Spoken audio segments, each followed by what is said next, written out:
Hi, it's Paul Coker here from onebloodydrop.com, and today I'm joined by Pete Davies. I had the pleasure of meeting Pete when I climbed Kilimanjaro with him in 2014, and I have to say this man just inspires me.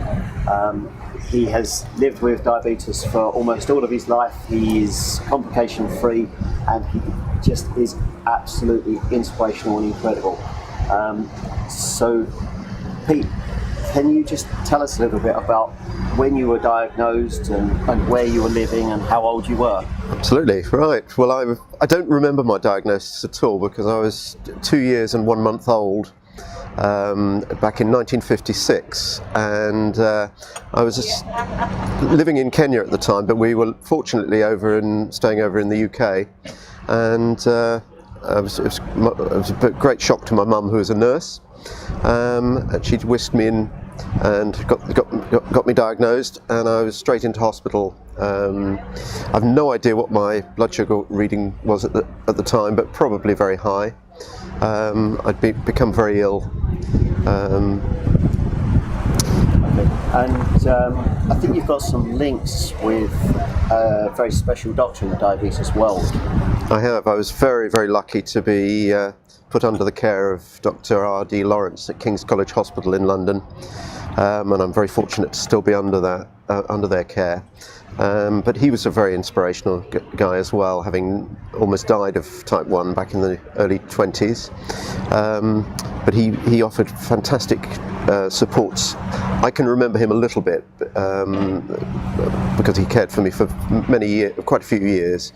But I know he gave great support to my parents. And am I correct in saying that R.D. Lawrence was one of the founders of Diabetes UK? Indeed he was, yes. He and HG Wells, the author. Yes, they I think it was in the 30s they first set up the Diabetes Association, as it was.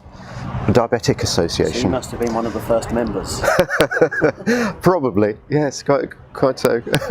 So did you go back to live in Kenya after you were diagnosed? Yes, I mean, actually looking back on it, I think it was very brave of my parents, because obviously the care in Kenya was not as good as in the UK here. And I was very fortunate that my mum was a nurse, so I think she had a good understanding, and my father, an engineer, he read up a lot about it.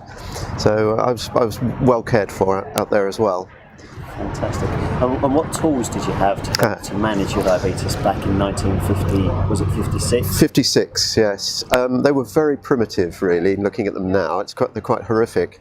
I've still got quite a lot of the gear. Large glass syringes that had to be boiled and sterilised every Saturday morning, and then put back in what was methylated spirits at the time, but it later became surgical spirit. And the smell of it haunts me now. Whenever if I ever smell it, I think, oh no. I'm laughing because when I was diagnosed some 20 years after you, we were still storing our glass syringes in surgical spirit, and I'm still haunted by the same smell too. Yes, it's horrible, isn't it? And when I was diagnosed, there was no blood glucose testing, and obviously not for you either. No. So can you tell us a little bit about how you used to measure your glucose levels? Well, basically we had to test urine, 5 drops of urine, 10 drops of water, and I think it's Benedict solution. And originally we used to have to heat the test tube over a flame. And living out in Kenya, we didn't have gas, so we had to heat it over. My father engineered a little meth burner, and I've still got it. It's and still works beautifully. But it was difficult, and I remember the finger burns. And the first week, I think it was quite an exciting scientific experiment.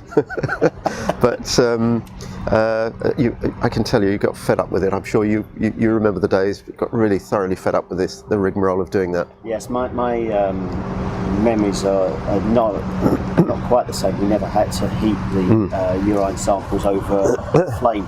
By that stage, we had a small tablet called Kilimanjaro tablet. That's right, yes. We dropped into the test tube, and it used to bubble up and almost boil out of the top. Indeed. Even then, if you touched the test tube whilst that reaction was occurring, you'd burn your hands. Oh yes, yes. But yes, I mean, the idea of testing in school. I couldn't take this gear into school, so didn't basically do any testing in school. But perhaps I shouldn't admit that. I don't know. Well, I think that it wouldn't really have made any difference, because the reason we no longer urine test is that it doesn't really offer us anything, any meaningful value anyway. No. But it was the best that we had, and that's how we had to live. And I believe that even blue, which was considered a very low level, could be up to 10.6 millimoles per litre. Which today would not be acceptable. Not acceptable at all. So I was always aiming for above 10.6. Yeah, me too.